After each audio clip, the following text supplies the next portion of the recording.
od čega je bilo to njegovo srce. Mislim da je tvrđe i od čelika i od svih materijala poznatim ljudima. Bio je spreman da se žrtvuje u svakom momentu. I bio je neumoran za borbu. Bio je društven. Znači, volio je svoju zemlju. Volio je svoje komšije. Kakav je bio borac, takav je bio i kao čovjek i kao komšija. Pošten, hrabar, iskren, odan, patriota ove države. Na kompletnom kantonu učestvovao na svim ratištima koje je vodio drugi korpus. Bio je kompletan vojnik, odan državi.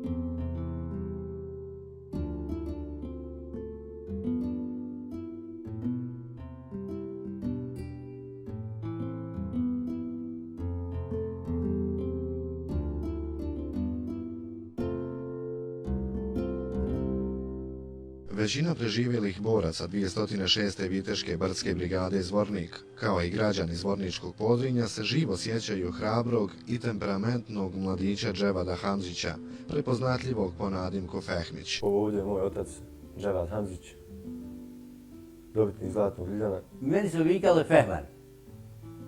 Meni. Uvijek i sad ono i viku Fehman. Bio sam uzbio balbane i pregove i onda jedan Mehmed Memić, Ahmetov otac. Gdje god nije mogu rekao da izađe, ja prikažem moje bolove, bilo sam jake. I kad zapucamo s bičovima, on viče to Fehman. I tako je ostalo da se njemu dijetu ostalo mome Fehmić ime. Dževad Hamzić Fehmić rođen je sa bratom blizancem Džemilom u Gornjoj Sapni. Porodica Hamzić živjela je u zajedničkom domaćinstvu koje je činilo 8 članova. Ja sam Džemil Hamzić. Rođen sam 4.4.1965. godine. Nisam rođen sam. Rođena smo nas dvojica. Ja i moj rahmetli Dževad Hamzić Fehmi. Džemil i Dževad su, svi znamo, blizanci, jednojajčani blizanci. Ali ja sam ih raspoznao, blizance, inače jednojajčani moraš raspoznat jedino ako ga znaš 100%. Moja maca bliznula, pa ti ima se sestra bliznula, pa eto, snaha moja ova bliznula. Eto, to sve, znači išlo je tradicija na tradiciju. Fehmić je odrastao okružen porodičnom ljubavlju i toplinom. Znao je biti vragolan od djeteta, otvoren, komunikativan i slobodan. Pa nisam je ni u čemu mogao raditi tako da bi odvojio nekog tam, nekog vam nisam. Približno slični, ali sam Džemil je malo visočiji bio i kao plavljen. On je bio malo kao bučkastiji, znaš, ne Džemil. Džemil je bio tanji. On je bio malo bučkastiji, a malo niže. Sa Dževadom i djetinjstvo, i mlačke dane, i znači život proveo. Znači kao dijete, živo dijete. Ako trebalo i potući se i kao dijete za familiju, ako trebalo i humora sa te strane, je bio izuzetno zanimljivo dijete. Pokazivao je veliko poštovanje prema roditeljima i prema starijima. Dževad je izražavao samostalnost, ali i duboku emocionalnu vezanost za svoju porodicu, a posebno za majku, prema kojoj je gajio najdublju ljubav i poštovanje. Koliko god bi rekao za Fehmića, koliko god dobra, ne mogu reći koliko je to dobro bilo. Od djetinjstva, jer ja sam bio vezan za njeg toliko, da mi je sve njegovo dobro. Toliko smo lično vezani bili. I on je blizanac, i ja blizanac. Tu smo generacijski, znači to nije više Dajčić, to je kao brat. Blizanci se najbolje razumiju. Možeš imati braće, možeš imati prijatelja i blizanci su nešto specifično. Pa eto, živjeli su mašala dobro i bili su zdravi, Zaposlio sam i porano u Kongrab. Nakon njegovoga rada, 2-3 godine, kupio sam i dvojici kamione.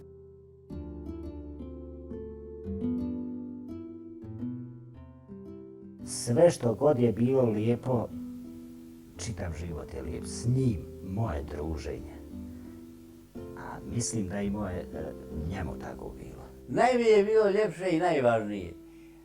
Bio sam siguran i nisam se nikad zastidio za njih dvojicu.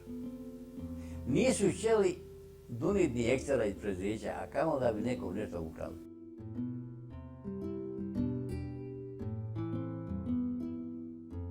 Kao momak, vrlo mlad je se oženio. Imao je lijep svoj život. Nadimak koji imam, Paju, to mi je dao moj otac, tu nosim sa sobom. Rećemo kao neki poklon. Majka mi pričala, kad je on došao s posla, kako oni su tamo radili u Kongrabu po 2-3 mjeseca pa se nisu vraćali. Kad je došao, ja sam se rodio, on je pitao kako zdala ime djetu. Ona je rekla Hajrudin. A zašto Hajrudin? Jer Nana rahmetlija je bila. Rekla Paša mi bude Hajrudin kao Hajra i Hajrudin, da se ko malo slaže. On je rekao kako je to ime, to je... Ja njega mogu tako zvati, pa ja ću njeg zvati Paju. Pajo je malo, ne malo, malo više likom sličniji njemu, a i ponašanjem. Ne mogu reći da je volio više Paju od Elvisa, ali je više volio ponašanje Pajino i više se igrao sa Pajom nego sa Elvisom u tom smislu što je Pajo bio kao dijete, hajde da kažemo našim jezikom, kočpernije dijete od Elvisa. I djeca ne imaju šta da mu zamjeri jer je bio prema djeci i prijateljski i očinski raspoložen u svakom pogledu.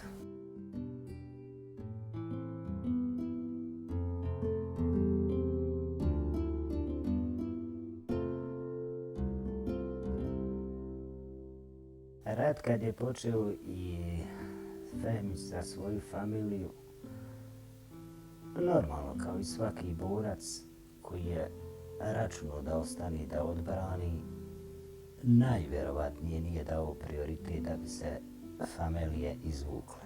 Ne da nije mislio za svoju djecu. Kaže, ovo je rat za naše ljude muslimane, da se brani naša zemlja.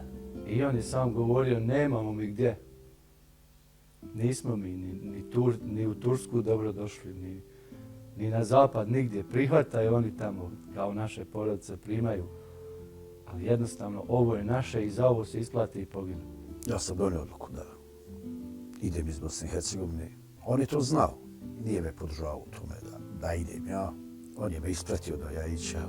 Prešao sam ga na foru, vrlo brzo. Idem ja do Tuzle, da smjestim ženu i djecu, pa se ja vraćam odmah. Kad se s Bizancom pozdraviš na rastanku, imaš nešto opet drugo što sam ja to osjetio. Znam da je i on osjetio. Okrenuo je kao ono glavu uz glavu. Hoće me, poljubit ćemo se, recimo, to je sve taj sekundarni rastanak. Ostaje doživotni, onda okrenuo se i opet stisne me i kaže ideš, a znaš, vola, da se više nikad nećemo. Ali nije me puštao. Otišao. Seo je na traktor. Brzinom je otišao velikom. Digao je desnu ruku. Ja ću rake vidi, sad je bilo što. Nisam ga više vidio nikad. Agresija na Republiku Bosnu i Hercegovinu zatiče Dževada u rodnom selu gdje uzima aktivno učešće u seoskim stražama. Pristupio je snagama otpora u proljeće 1992. godine i uzeo aktivno učešće u prvim bitkama u dolini rijeke Sapne koje su vodili kapetani Senad i Hajra. Prva bitka bila mu je na Ćirilovom brdu.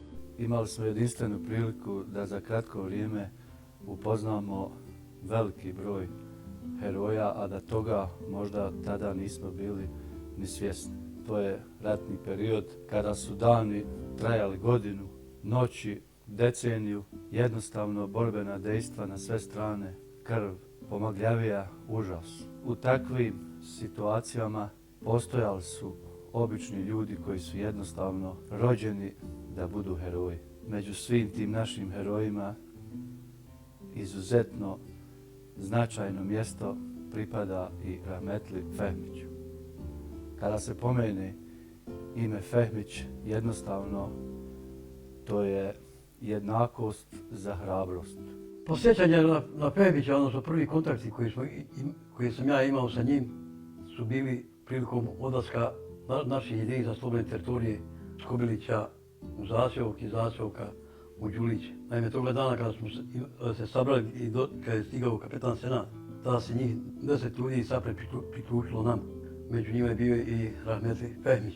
Mi smo njima 17. aprila dali 23 puške M48. I od toga momenta Fehmić je bio sa nama i bili smo u dejstvima na Čilovom brdu. Kasnije kad su se vratili, trojica njih iz Sapri su ostali u zaseoku, a 7 ih se vratilo u Sapru sa zadatkom naravno da bi mogli organizovati odbranu Sapne.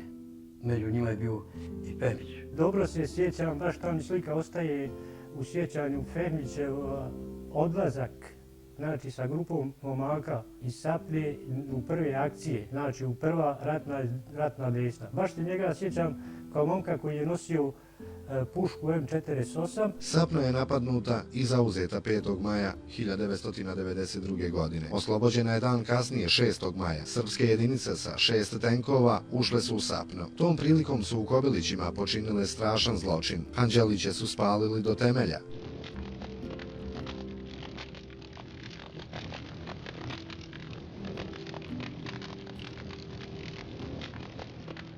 Zar da neko dođe na moje ognjište gdje je uvijek Bošnjak dočekivao sa dobrodošlicom svakog gosta. I zar sad najednom da meni neko ne da živjeti namo, hoće da me zakolje, da me istera, da me protjera samo zato što se zovem ovako ili mi je vjera onakva ili tako. Dakle, ti dobri ljudi, Bošnjaci, za ljubav komšije, za ljubav saživota, za bratstvo i jedinstvo, oni su to zaista doživjeli kao takvo. Mnogi su predali oružje da ne bi bilo rata. Međutim, kreatori te politike, kreatori toga napravili su strahovite zločine. I nakon tih početnih zločina jednostavno se u ljudima probudio inat. Ja mislim da je inat to što je nosilo nas sve. Narod je se organizovao, ljudi su se organizovali na neki način, neki su vukli na jednu stranu, neki na drugu, ali ljudi koji su bili patriote, koji su imalo gledali unaprijed, nisu poklekli svemu tome. I samim napadom četničkih hordi na Sapnu 5. maja, znači, borci su pružili određen otpor, znači koliko su mogli. To što se desilo u Kobiliću, bio sam iz Kobilića. Došao sam znači bez ničega sa zetom koji mi je dao bombu i odručio na Boljaju. Tu sam zatikao Fehmića i 10-15 momaka koji su bili spremni da brane teritoriju. Sišli smo zajedno. Da sjećam se slovačkom puškom i 2 metka. Ja sam sišao sa Fehmićom u Sapru.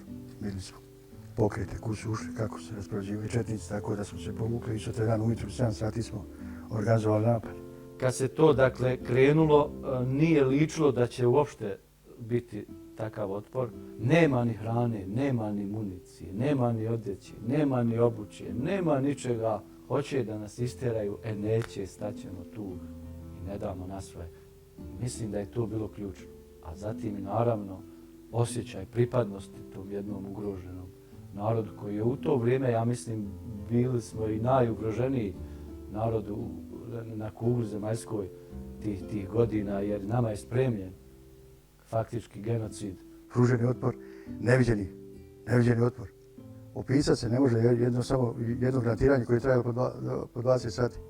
Da ne kažemo koje su ofanzive sve izvođene. Ne znam kako je cilja se napada da ovu Bosnu. I ovaj dio ne pao. Bilo je teški trenutak. Ljubav za ovu domovinu. Ljubav za svojom grudom zemlje, za svojim kućnim pragom. Ljubav za ovu vjeru. Ovo nije bilo samo uništenje jednog, uništenje vjere, uništenje svega. Branilo se sa mačetama, slovačkim puškama. Je li teško je kad ti neko udari na tvoj kućni prag, kad ti neko otjera porodicu, kad ti neko zapali, uništi nešto što su tvoji roditelji ti godinama sticali. Kada smo u jutarnjim satima sa Sapanjske vrljaje, zvani Sapanjske vrljaje, krenuli u potiskivanje neprijatelja prema dolini rijeke Sapne i dalje prema Šepćima. Taj 6.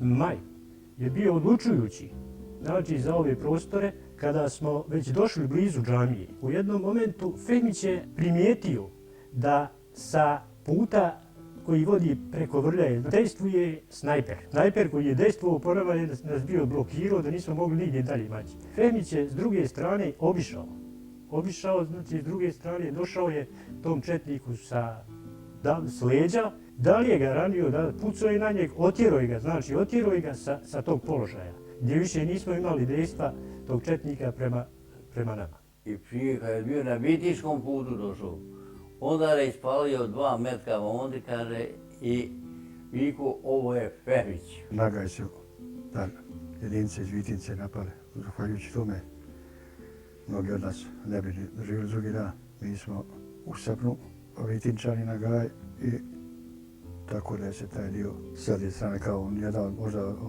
nedogovorena, jedna od boljih akcija izvedena praktički. I neprijatelj suzbijen sa velikim gubicima vraćen.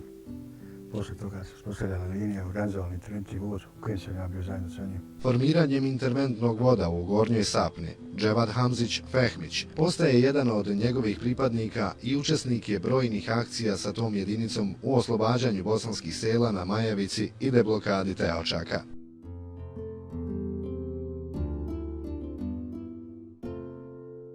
Kao nosioci odbrane Sapne sa svojim manevarskim vodom, kojim je bio komandir Dževad Beganović, Mahen. I onda smo se blisko povezali jer smo svaki dan se viđali naravno i planirali izviđanja i razna dejstva.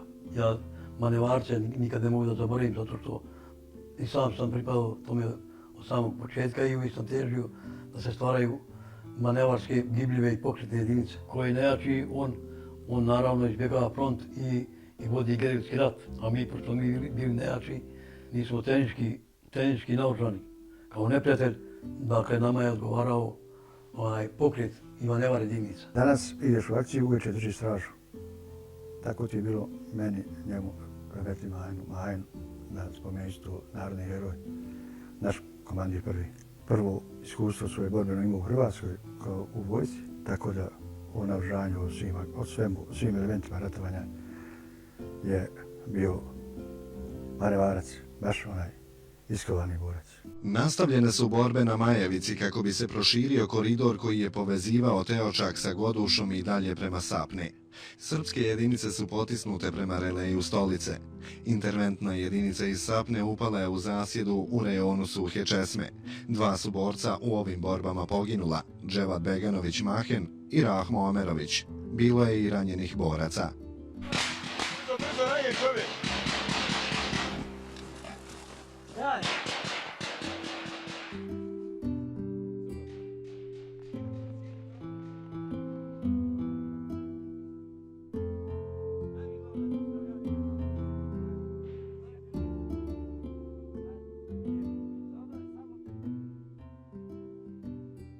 Fehmić se zaista, kao i Mahen, komandir, oni su se isticali iznad svih i Fehmić je težio da bude onaj zaista prvi u borbi. Sa manevarskim jedinicama u 3. odredu učestvuje u svim borbama, od deblokadi Teočaka, oslobađanja Čakovića i Čaira, Rastočnice, Zavida, Tomića, Rožnja i tako dalje do Releja, kada je i poginuo komandir čete Dževad Beganović Mahen.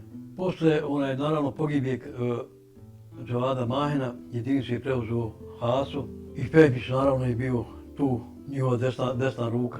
Kasnije kada je došlo do ranjavanja i Hase, preuzmanje drugih ljudi, te komande čete, polagano je počelo da se to posipa i rastavlja. I on je jednostavno izašao iz te čete i pridružio se gore nama u Goduš. Kada dejstvuje sa Pećinja, ako dejstvuje bilo kako oružje, on dođe u Goduš, mi mu damo PAM na traktor, on ide sa PAM-om sam i naravno vozač traktora.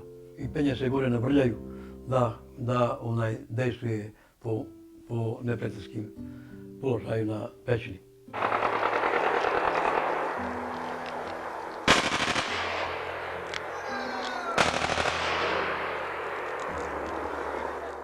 Njegova jedinica učestvovala svugdje, ali najviše Majevica. Da je tad bio taj interventni vod, zajedno s Godišanima i sa kapetanom Hajrom. Nije ga bilo strah ničega. Uvijek nasmijan, uvijek raspoložen, uvijek spreman da šale. Onda je bio živahan. Za njega je to isto kao da ide na vašer. Jer ja sam mislio da taj čovjek nikad ne može poginuti. Da je taj čovjek nikakav metak ne može. Tako je djelovao. Kao vojnik sreće koji metak neće. Ljudi su bili zbliženi. Kad je se išlo u dejstvo, uopšte se nije gledalo ko je koja jedinica. Jer su svi osjećali se kao da su jedna jedinica. Na tim dijelovima išle su i naše jedinice, znači, na tom prostoru. Znači, dio Majevice. Tad je Rahmetli Fehmo bio u Sapajski vod, mislim. Fehmić kao čovjek, pa da bolje ga nisi mogao poželiti. Volio je sve oko sebi. Bio je šalđija, volio je šale. Ali šalio se i na tuđi račun, a šalio se i na svoj račun. I nije bio uvredljiv nije se znao naljutiti.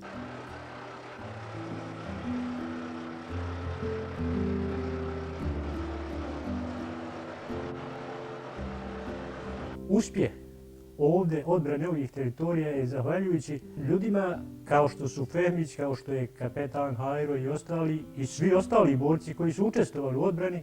Međutim, narod ima dosta doprinosa. Nije se iseljavao odavde, a čim civil je tu, a vojnik znači mora da brani na svim frontovima, da ne bi došlo do pokolja civila, vojnici su morali, borci su morali da se bore. Krenu četnici sa ubijanjem nedužnog naroda. I to je stvaralo motiv kod boraca. Kad vidiš sliku da oni ubiju dijete, da ubiju ženu koja nije čak ni normalna, onda ne može čovjek bude ravnodušan, a uz motiv je Allah pomagač. Bitka, borba, svaka bitka je velika jer se gine, ulog je život. Međutim, u bitkama u kojima je učestvovao Fehmić, one su izgledale kao nekakva igra, zabava. Takav osjećaj su imali i saborci koji su sa njim bili. Fehmić je bio čovjek prvo patriota svog naroda, odnosno svoga tla. Kada govorimo o narodu, naravno na tom tlu je i narod. Neko shvaća patriotizam kroz nacionalizam. On to nije bio takav čovjek. On je bio čovjek patriota zemlje, dakle patriota ljudi, a neprijatelj ne ljudi.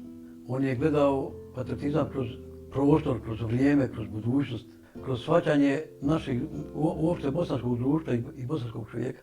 O njegovim djelima se može ispisati roman, njegove hrabrosti, njegove odanosti, njegovom patriotizmu prema ovoj državi. Kad je kretao u akcije i kad je dolazio iz akcija sa veseljem, sa pjesmom i sa smijehom, je i odlazio i dolazio. I opeva tuđe pjesme, o životu nesrećno. I opeva tuđe pjesme, o životu nesrećno. Dževad Hamzić Fehmić na ratnom putu ranjen je 2. septembra 1992. godine u borbama na Majevici. U tim dejstvima mi smo jednim drugim braća prilikom mog ranjavanja 2. septembra bio sam teže ranjen i osjetio sam da ne mogu dalje. Rekao mi dođem do njega i on je bio ranjen i iznio me praktički do Santetlije. Akcija nije bila da nije bilo priče, nisam učesnik bio u tim akcijama prisustvovu. Akcija nije bila jedna da Dževad nije ili nekoga spasio ili izložio sebi na osnovu nekog drugoga. Hrabar, odvažan, ne bi ostavio. Na kraju bili smo takvi. Kad se pomene ime Fehmić, odmah pred našim očima je njegov osmijeh. Nema problema, odbranit ćemo, riješit ćemo. Bilo kakav problem da se pojavi, bilo kakav zadatak, bez obzira koliko težak, u nekoliko sekundi on je to razumio o čemu se radi i na njegovom licu se pojavljuje osmijeh.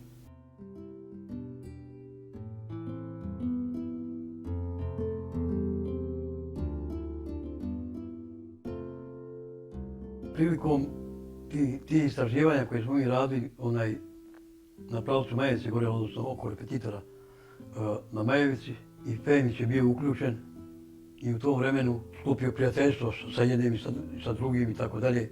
I je tad polagano počeo da se priklanja da preleće u Kobre.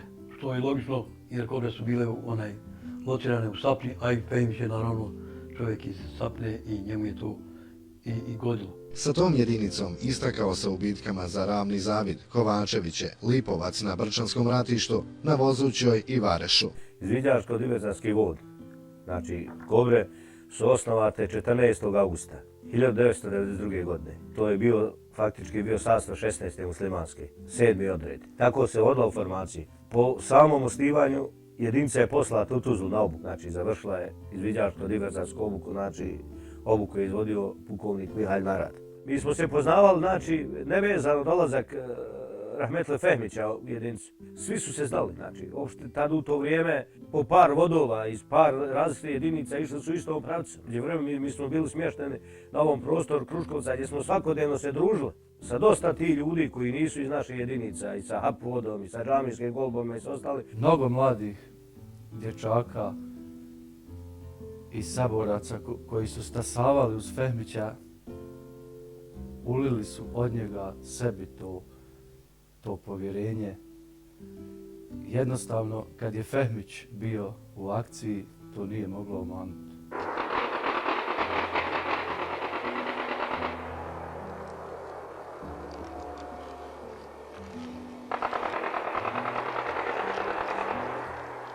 Ja njega vidim i sad, bez razlike koliko ja ga vidim sa njegovim povezom preko čela, njegovim zgodama i nezgodama kada dođe da ispriča šta mu se je desilo.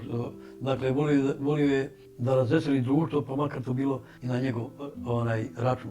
Nije bio čovjek koji se držao, da kažem, preozbiljnosti u slobodno vrijeme. Kad smo sa Fehmićom išli na izviđanje koliko je on obazriv borac do sebe i do svojih saboraca. Posmatrao sam ga kako on gleda na sve strane. Dakle, želio je na svaku stranu da vidi da prije spazi neprijatelja nego što neprijatelj spazi njega. Ko je bio blizu k njega, dobio i on snagu.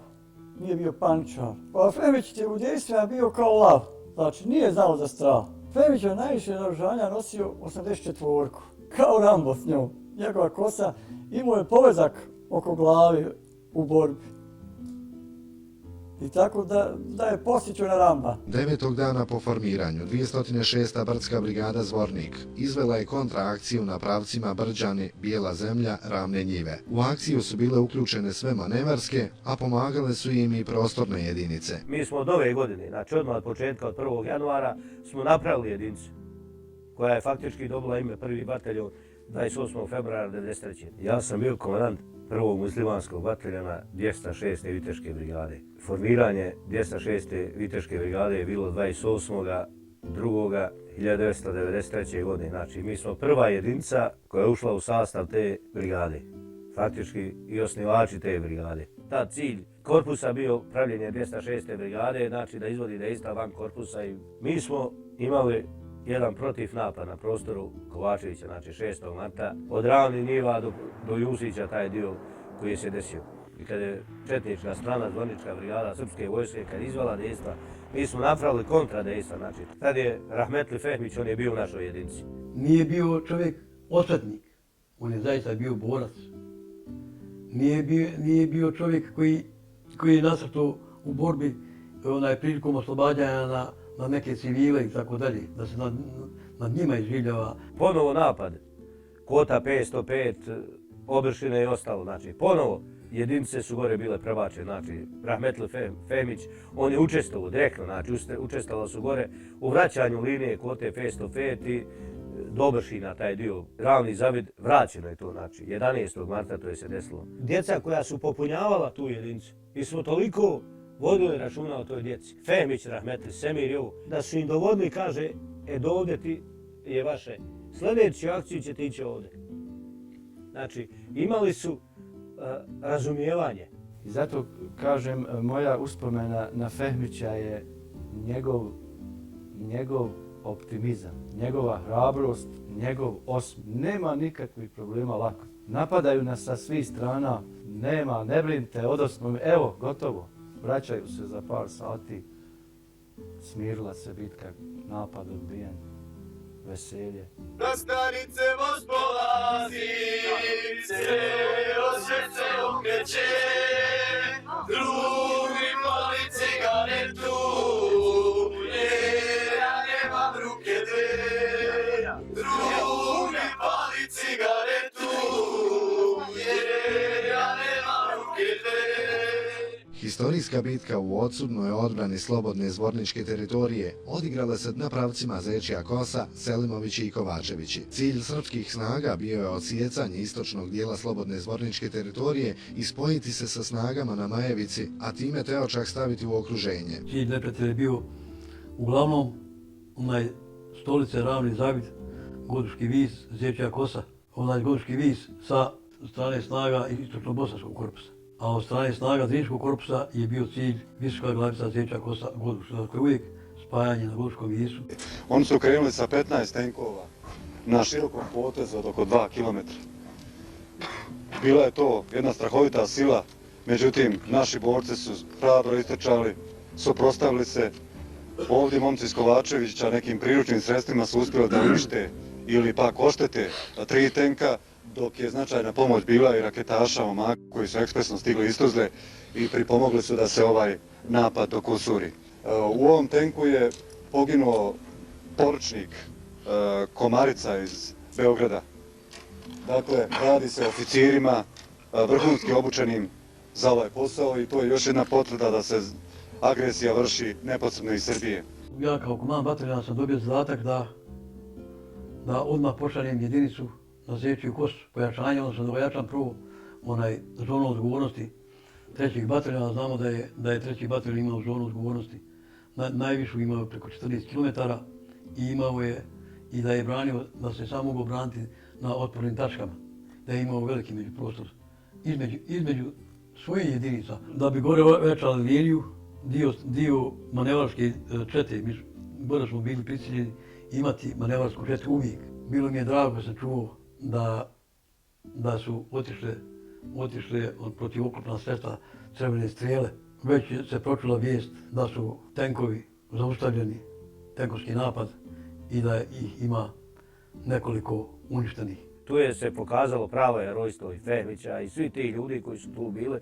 Klasični napad, četnički napad sa 10 tenkova, znači koji je izvršen u pravcu Kovačevića. Tad Rahmetli Fehmić i Kobre su bile, tačno se desile na onome dijelu gdje je bila probijena linija, znači, i tu su uspjeli da zaustave, znači, jer je to bilo presudno na tom dijelu, znači, Krstac, ulaz u Kovačeviće, to je neki možda 600-700 metara, to je bio glavni pravac tenkova, znači, preko Brđanskog polja i Kovačevskog koji je trebao da izbije na prostor Hana i na prostor Berizovače, znači, osjecanje ostatka jedinice 206 i ostatka 5. bataljona, znači.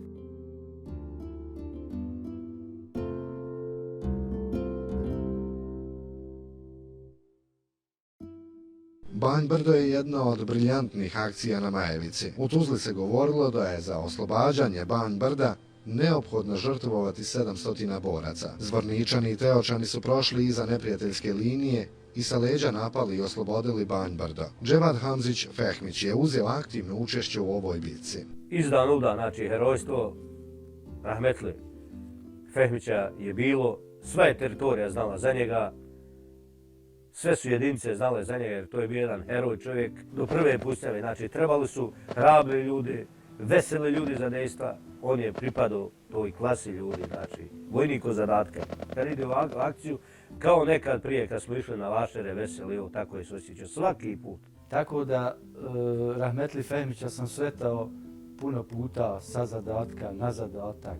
Uvijek je bio raspoložen, uvijek osmijeh na licu.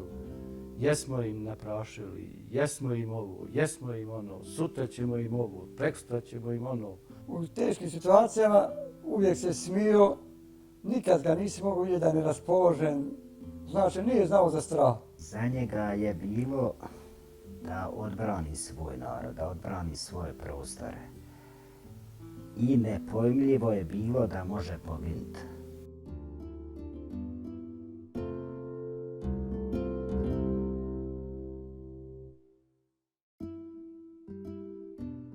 svaki put rahmetli bi Fehmo, kad je se vraćao ili išao, zovne iz Kruškovca, sine, pa eto babe, ne može babi metak ništa. Ili kad otud do džamije, znači sa mnog dijela kad ide otud, zovno bi.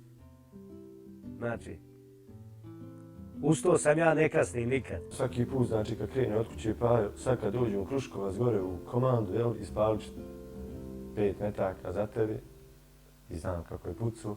Fehmić znači za mene legendu otpora. Fehmić kao takav sva ta dejstva je popraćao i nije nijedno dejstvo, ja mislim, bilo naše koje je bilo opanzino ili depanzino gdje on, da nije Fehmić učestvovao. Tako je i na Skakavić među prvim došao u pomoć, dakle jedinica Kobre, hoću reći. On među prvim došao i otišao ispred linije i pronašao mrtvog neprijateljskog vojnika koji je imao nosio sa sobom osu i 2 rakete i naravno automatsku pušku, imao je pištolj neki. I naravno da smo Fehmiću dali taj pištolj kao poklon, jer je on otišao ispred linije tamo i našao i mrtvoga i izdio to sve.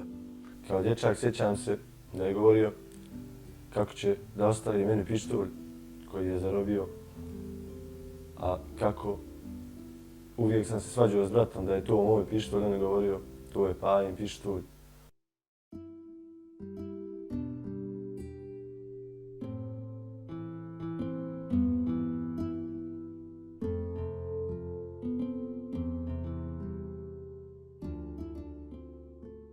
Juni, juli mjesec dolazi odlazak, 93. odlazak na Brčansko ratište. Isto je se desilo jedno herojstvo gdje jedna klasična ofanziva bila Semberskog korpusa i ovo sve, gdje isto na tim prostorima naši ljudi koji su došli u pomoć, zajedno je rahmetli Fehmo bio sa njima. Padala Pazanerija i onaj Lipovac i tako dalje.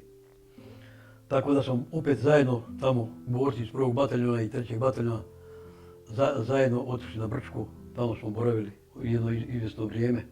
Se stabilizovao front. I naravno, poslije druga jedinica je nas zamijenila, a mi smo se vratili na odmor. Fehmić u toku rata je se angažovao u interventnim jedinicama. Koliko je bio angažovan u tim akcijama i govori sama činjenica da je on kao čovjek učestvovao gdje su išle manevarske jedinice. Međutim, bila je situacija kada je Fehmić kao borac, gdje nije njegova jedinica učestvovala. Znači, nije učestvovala, nije bila po rasporedu na učešću. Fehmić tražio od komandanata i komandira da mu dozvoli da on ide u akcije.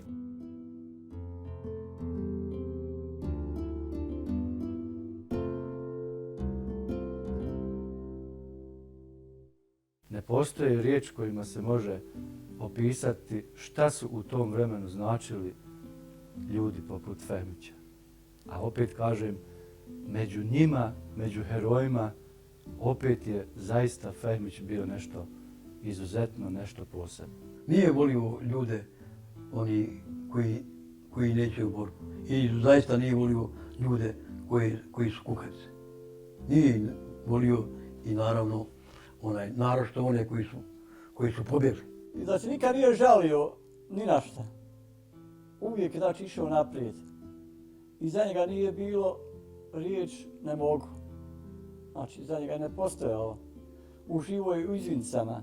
Dževad Hamzić bio je u grupi boraca 1. muslimanskog bataljona 206. brdske brigade Zvornik na izviđanju i sagledavanju mogućnosti zauzimanja stražbe, poznatije kao Pećina, to jeste uzvišenja koje se bukvalno nadvilo nad Sapnom. Nijednog momenta nije postavljao pitanje gdje se ide na zadatak, šta će se obavljati, da li je na prostoru zone odgovornosti 206. brigade ili je na prostoru kompletnog korpusa. U ratu smo se viđali jednog, 2 puta u dejstvima samo.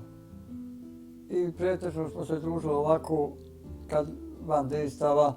Jednom smo se baš družili, bili smo gore na Vrljaji, pred akciju na Boškovića, mislim da je bilo. Bili smo ja, Semir, Fehmić i Ibra. Tad je Semir rekao, Rajko iz Pećina jednu pitu, kaže, možda nam bude posljednja. Njemu i najviše bilo do te Pećine da je uvijek kada kažem, sam htio da ide, uzme pam, da ide da puca na kontrapaljbu, na neprijateljski položaje, na Pećinu.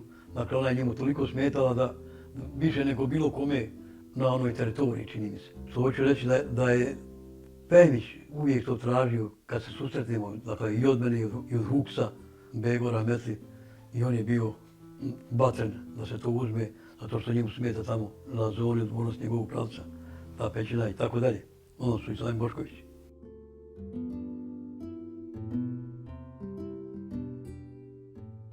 Izviđanje direktno, znači, je Rahmetli Avdo, Rahmetli Fehmićevo, izvršilo su ono izviđanje, znači kompletan prostor Brđana, Jusića, Boškovića, Maleće, mi smo vršili izviđanja. Onog momenta kad se stvarala dejstva na tim prostorima, mi smo tog momenta izlazili sa predlogom šta je na terenu. 90% da ono što se donese iz terena, da je bilo tačno.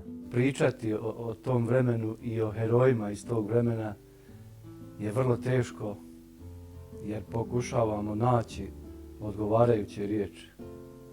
Međutim, što više čovjek razmišlja i traži te riječi, ipak na kraju shvatimo da takve riječi ne postoje. Znači, 1. augusta 1993. prije tog dejstva napravljena igranka, gdje smo svi tu, znači Fehmić i svi. Bilo je tu i cura i momaka, to je faktički od linije bilo neki možda 400 metara, 500. Nuki Hercegovac je svirao i uveče kad će biti pokret, znači pokret je bio u 12 noći i malo je Semir odležao i rekao mi je, kad sam ga ja probudio, kaže, reću ti nešto, znaš šta sam sanjao. Ja kažem, šta? Kaže, ulazimo onim putem kud je se išlo i još 100 metara da dođem do table, kaže, ti si me probudio. I kaže, uspjećemo, ali ne znamo ću to ti 100 metara. Gledajući ti 100 metara nazad, tu je i poginuo.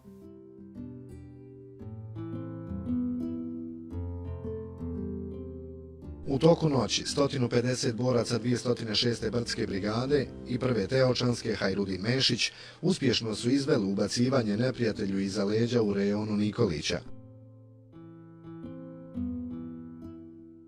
Na prostoru Boškovića, znači napad koji su četnici izveli, izvršen je kontranapad, isto jedno veliko herojstvo tih ljudi. U tom faktički kontra nekom napadu koji je se desio, naši borci, među njima Fehmić je veliki doprinos, veliko herojstvo dao. Držanje stražbe, definitivno je spriječen prodor preko Đakića, znači na prostor Hana, cilj četnički koji je bio i znači osjecanje jedinica, dijela jedinica 5. bataljona koje se nalazi u Kovačevićima, evo i faktički presjecanje ostatka jedinica 206. i ostatka 5. bataljona. Za samo 10 minuta brda na lijevoj obali Sapne bila sudimo. Gorile su slame i sjena čime su borci markirali putanju svog kretanja. Linije odbrane pomjerene su za oko 2 km od stražbe. Prvi muslimanski bataljon je bio kompletan u zoni odgovornosti i na položajima koje je držao neprijatelj. Radost uspjeha pomutila je informacija o pogibiji većeg broja boraca, među kojima je bio i komandir izviđačke grupe Kobre. Tog dana Kobre su ostale bez komandira Semira Imširovića, a Fehmić bez najboljeg suborca i prijatelja. Bio je to za njega veliki gubitak. Semir i Fehmić su bili razdvojeni s tiče toga i u ratnim dejstvima i u druženju van ratnim dejstvama. Bilo je se po grupama, znači svako imao svoj zadatak gdje se desi.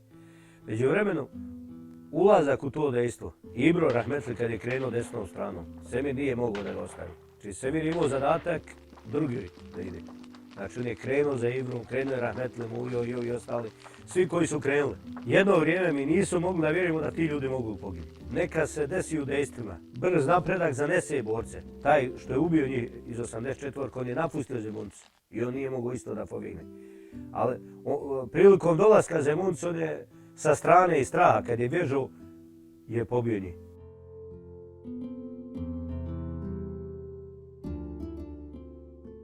Komanda 2. korpusa Armije Republike Bosne i Hercegovine je komandi 206. brdske brigade Zvornik uputila zahtjev za dobrovoljcima. Dževad Hamzić Fehmić je sa izviđačko-diverzantskom grupom Kobre 15. novembra 1993. godine dobrovoljno otišao na Varaš i uzeo učešće u borbama na planini Zvijezda. Evo idu apoti,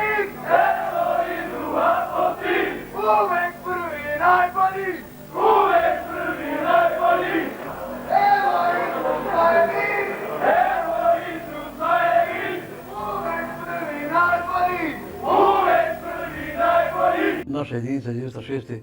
Viteške brdske brigade dobila je zadatak da ide na oslobađanje Vareša. Ja kao načelnik štaba u brigadi, naravno dobio sam zadatak od komandanta brigade da budem privremeni komandant toj jedinici. Za mog zamjenika je određen Husein Muratović. Broj njegove jedinice je išao na Vareš, pa tako i sam komandant. U roku 15 minuta mogla je se da se postoji da se pripremi jedinica onaliki broj ljudi koji je tražen. Po napadu na Stupni do ubijanje 120 civila tije, došla je naredba da se pokrene jedinice sa prostora Sapne. Tad u to vrijeme išli smo mi, znači išli su Hapvod, ali su neke jedinice polomljene, išao je drugi bataljon, dolazak sam naš prvi dan, znači odmah je počelo izviđanje. Dali su nam 5 ljudi Živiničke 8, znači ljudi koji su prije bili tu poznavali teren već.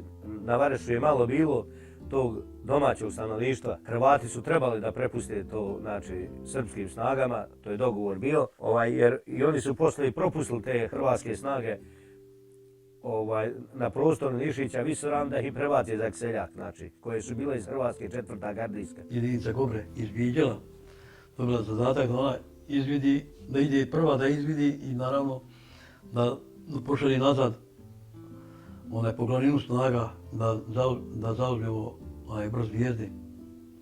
I Fehmić je bio među tim izviđačima. Heroj, znači uzimanje planine i Zvijezde je bio Fehmić Rahmetli. Lično meni kao čovjeku je spasio život. Vidio sam noge oko Bora i čuo sam 84 kad puca. Ne mogu se nikad odužiti tom čovjeku, znači život mi je spasio tog momenta. Izašao je Fehmić desno, kaže komandante, ja tebe spasim. Kaže, pa to su naši, kaže, sad ćeš vidjeti da jesu li naši ili njihovi. Nezgodno nam je ovdje samo što teren ne znamo prvi puta na ovome terenu, ali poznaće se Velika i Bosna. No dok nam će to iskustvo vaše veliko? Pa preko 120 akcija, pa nema šta da se bojiš, da neće nešto proći mora. Jednostavno, toliko je bio hrabar, toliko je ulivao povjerenja saborcima, komšijama, prijateljima. Zeleni povez oko glave, redenici preko, lako perka, a nosi oružje maltene u treći dio njegove težine. I bio je majstor za 84. Mi smo pošli da im poderemo, da im dokažemo ko su Kobre i naše ostale jedinice Zvornička, 206. Brska. Mislim da im još malo mogu držati se tamo, još ne znaju da šta ih čeka. Znači bio sam tu zajedno sa Rahmetli Fehmićem, djelovalo se veselo. Svaki govor je njegov bio da se linija uzeti mora i da je lako uzeti liniju. Pozitivne riječi koje su bile hrabrile su ostale ljude. Njegov osmijeh jednostavno je govorio o njemu sve. On je bio izdignut iznad straha. Za njega strah nije postojao. Obzirom da je ovo odgovoran težak zadatak, ipak se neke jedinice nečkave, da ne kažem pomalo se izvlačile kad je u pitanju ova akcija, kad je u pitanju špic, ateista. Kod Kobri opet nije bilo dileme. Nikakve nema, svi za jednog, jedan za sve. Šta treba da uradi Kobre sad, evo, za 15 minuta? Evo, sad sam bio dole pravili plan, treba naša grupa diverzanska Kobre da priđemo rovovima s boka, da uzimo 2 zemunice, onda da krenemo dalje, ima još valjda 7-8 zemunica, se sastavili sa Bajinom Četom, oni idu u drugom smjeru.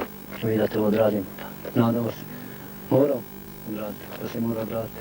Pa neko će možda i nastradati. Čuva nas Bog. Bog nas čuva, nemamo šta reći. Krenuli smo s nadom da ćemo uzeti i to moramo uzeti. Idemo, a neka malo i drugi vide šta se može šta ne može. Nemaš ništa reći samo za moje Kobre. Fehmić im je vjeran uvijek i bio i ostaću. A evo mog komadanta Batriona, kao on kaže šta. Naše je bilo po svaku cijenu, znači da se planina Zvijezda mora osloboditi. To je jedino spajanje 3. i 2. korpusa je bilo preko Vareša i preko Zvijezde. Bio je tu jedan zasjek planine, dole su ispod bile Brgule. Mi smo svoj zadatak napravili. Znači desno, koji su bili na vojničkom grobu. Živiničke ose koje su trebale da naprave, ništa nije odrađeno, tako da smo tog dana imali smo 2 gubitka, poginuo je Avdo iz Herinog voda i Zuhdija kod nas iz Kubri, znači on je ranjen teže bio pa izumro u Zencu u bolnici posle.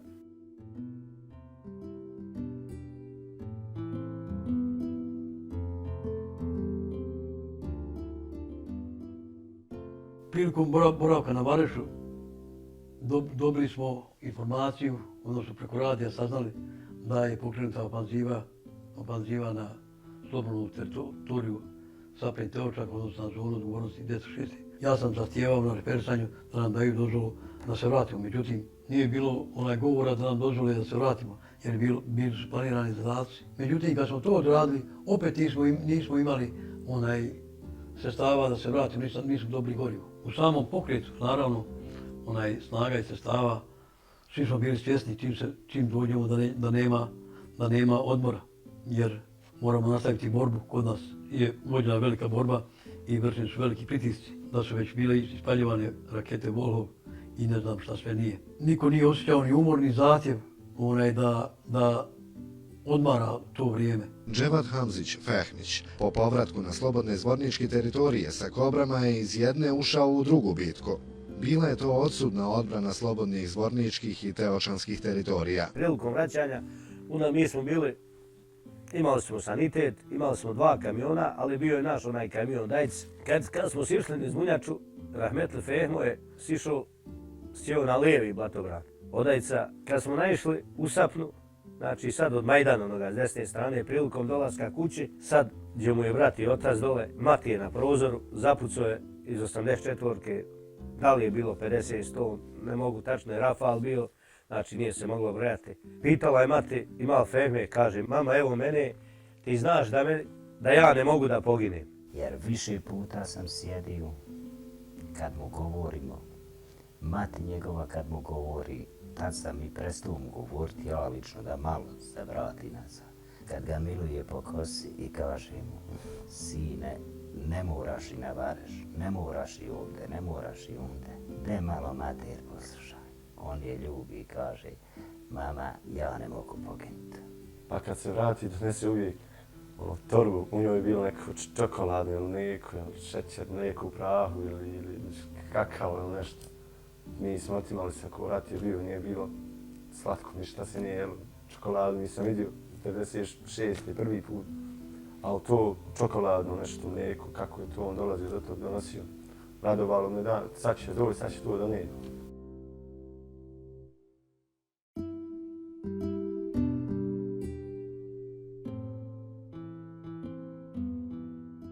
Zastali smo, otišao je kuće, nije prošlo pola sata, ponovo smo pozvati. Faktički samo što smo došli ponovo u vozila, otišli smo na ovaj prostor gore Goduša, da se vrati ta linija. Jedan dio ljudi je ostao na 505, jedan otišao prema Obršanama, drugi otišao iza Mirkove kuće i ovo. Jedan dio ljudi raspoređen na Bilaliće, dolaze na kotu 505. Susreo sam, Rahmetli Fehmoju i vraćena je linija. Fehmić je bio taj koji je uvijek pokušavao da iznađe rješenje i da pokuša da odradi posao. Kao čovjek nije bio, da kažem, kao neki karijerista, da bi se borio za čin, za komandirsko mjesto. Nije. Momak je bio, privržen borbi i htio je samo da se bori. Ja mislim da sve jedan starovnik Sapne i na liniji i koji su živjeli u Sapni znali su kad je Fehmić u Sapni. Dovoljno je njegovo prisustvo bilo samo kad opali onih svojih par metaka da znaju da je on tu.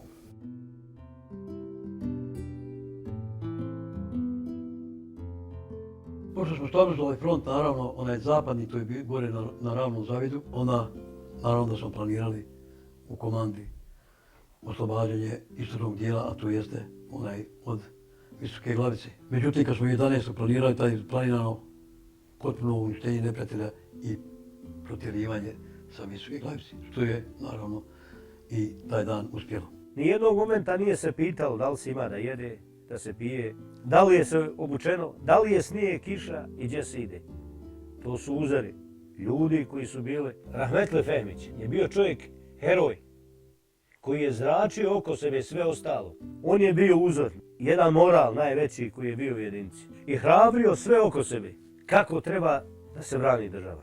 Čovjek pred polazak u dejstvo, nasmijan, veseo, riječ, razbit ćemo ih, razvalit ćemo ih. Znači, nijedna negativna riječ nije mogla da se desi. Fehmić kao takav, zbog te svoje požrtvovanosti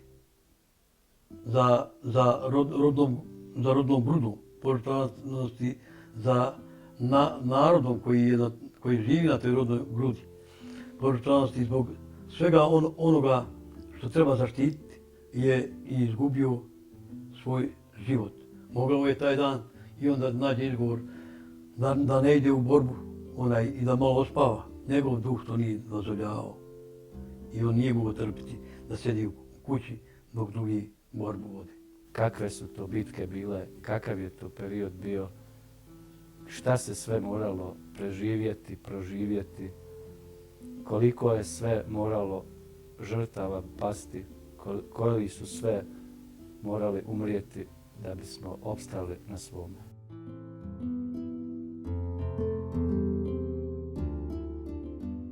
Jednog jutra majka me probudila i rekla mi da iznesem pušku koju je nosio otac. Ja sam to uradio, iznio sam i zamolio ga da ispali jedan metak. On je to uradio i otišao. Isto 11. decembra, kad će poginuti na ovom prostoru, je spasio u mene brata Igrahorca. Znači, to niko ne zna. Kasnije je neprijatelj poražen na Miškoj glavici, potrebio sva artiljerijsko-raketna i ostala oruđa kako bi što više izgranatirao i nanio štete, bilo ljudske, bilo tehničke, bilo uopšte materijalne. Minobacačka granata koja je došla iz neprijateljske teritorije eksplodirala je 1 metar od Fehmića. Istog dana je podlegao zadobijenim ranama na Visokoj glavici. Doživljaj moj koji sam u tim istim sekundama doživio. Bio sam tada u vožnji s automobilom. Na autoputu vozio sam tada 160 sam išao. Neko je lupao na vrata, majka je ustala. Čuo sam da je to strina. Rekla nam je da moramo da dođemo kod djeda ovdje u kuću, kako je on teško ranjen i da hoće da vidi djecu. Jedan put sam dobio udarac, imao sam kajš, vezan, popušten mi kajš, udarila me ovdje, zalijepilo me za sjedište. Ja nisam suze pustio. Žena mi se izgubila, a ja nisam ni suze pustio. Isprdeo sam, nisam zapako ni za kim. Ni za oni, to je prije poginuo, ni za njih. Djed mi je govorio, sjećam se, pogledaj pa je oca, neću više nikad vidjeti. Samo sam vikao, pojde moj dževad. Kako sam stao, ne znam. Bio sam u nekom šoku.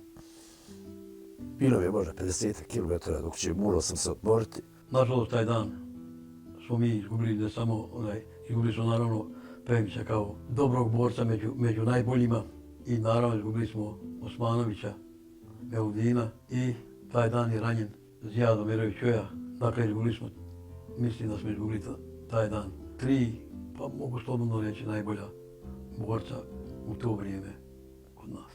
Emin Hamzić je u jednoj godini izgubio 2 sina, 13. aprila sina Ahmeta i 11. decembra sina Dževada Fehmića. Ahmet je bio u interventnoj jedinici i on. I prije 3 dana ja sam ga izvukao, rekao, nemoj sine Ahmete, vidi da se gine, da ide vas u sad poginite. Hajde ti izađi. I on je izašao, 3. dan je poginuo, opremajući kola Fejzinog sina. Mislim ja da su moji sinovi džaba dali život, ali mi je žao Ahmeta što nije ni brava pokazio, izgubio je život. A Dževad ako je išao u akciju, on je morao ubijati i on i njega ubili. Znači moralo je to biti, ne možeš ti ići da ne poginiš, nema to. A ovako da ti kažem, nema pravde i nikad i nije bilo, a sad pogotovo. Teško je izgubiti brata. To mnogi ljudi su doživjeli, a najteže je izgubiti brata blizanca. To ti je gubitak jedan koji se ne može nadoknaditi ni s čim. Fehmić je bio kolekcionar zarobljenog neprijateljskog oružja. Njegova želja je oduvijek bila da zarobi puškomitralje M84. Njegovu kolekciju činilo je 7 pušaka, 1 pištolj i 1 protuavionski mitraljez 12,7 mm. Čovjek koji se nije vraćao iz dejstva bez zarobljenog oružja. Pred bitke, iz bitke u bitku, pričalo se o Fehmiću, o njegovoj grupi, pričalo se o njegovim podvizima. Štab vrhovne komande posthumno je odlikovao Dževada Hamzića Fehmića najvećim armijskim priznanjem značkom Zlatni ljiljan za nesebični doprinos u odbrani Republike Bosne i Hercegovine. Nije bilo razmišljanja kad je bilo oko odlikovanja. Znači, 1. bataljon je rahmetli Fehmića predložila i komanda i svi do jednog vojnika predložili smo ga za Zlatni ljiljan. Jer to je čovjek koji je dao nade budućim generacijama. Da je bila veća nagrada, bi veću nagradu dali to što se tiče nas, znači što smo mogli mi da učinimo. I Fehmić i svi ostali ovi borci koji smo nabrali, da će, dragi Allah, i nagraditi i da će biti to veća nagrada od ovih sad.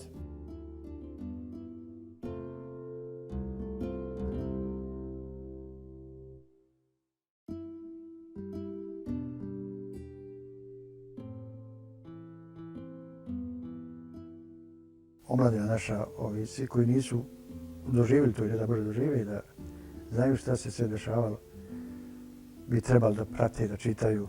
I da Fehmića uzme za primjer sebi kako je se branila ta država, kako je se branila ovaj dio teritorije i kako je se borilo. Dakle, poručujem mladim generacijama da znaju da je ova naša sloboda i Bosna i Hercegovina odbranjena u krvi i da je mnogo heroja dalo svoje živote, da se to nikad ne smije zaboraviti.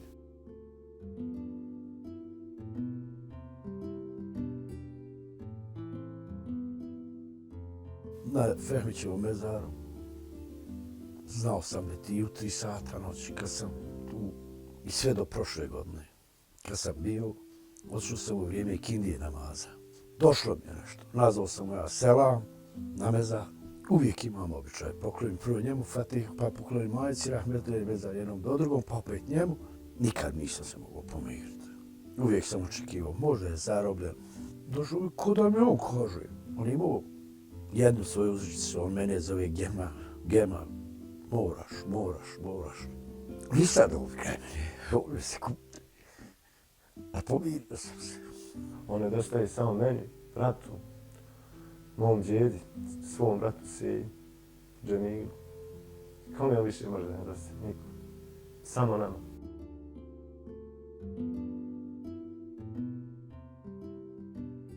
Ovo je priča o ljudskoj sudbini, stradanju, prijateljstvu, boli, patnji, poštenju. Priča o bosanskoj i novijoj historiji. Ovo nije samo razgovor o Dževadu Hamziću Fehmiću. Ovo je ujedno i pokušaj da se o njemu napravi dostojan i potpun film.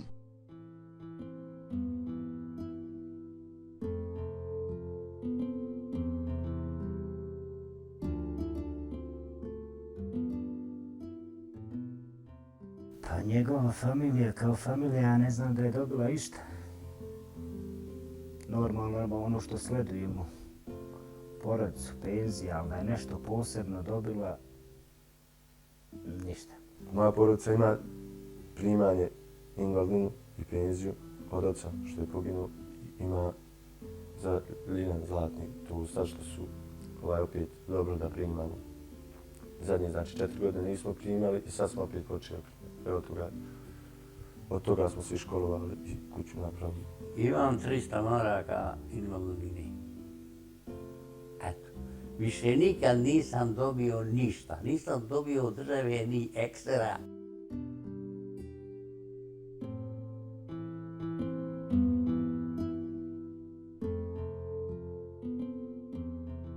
Remza je bio iz našog bataljona. Sami smo smogli snage, uradili smo ono što je moglo da se uradi. I kad smo mi snimili pjesmu, mnogi su nas kritikovali, ali se na kraju ispostavilo da mnogo godina te žive pjesme, da nije samo ratovati, da treba imati pjesme i pisati knjige, jer to je čovjek. Čovjek koji znao šta hoće, čiji je san bio sapna da bude slobodna. I sad se sluša pjesma o Fehmiću. Cijela Bosna pamtit će te i herojstvo tvoje. Zbornik znade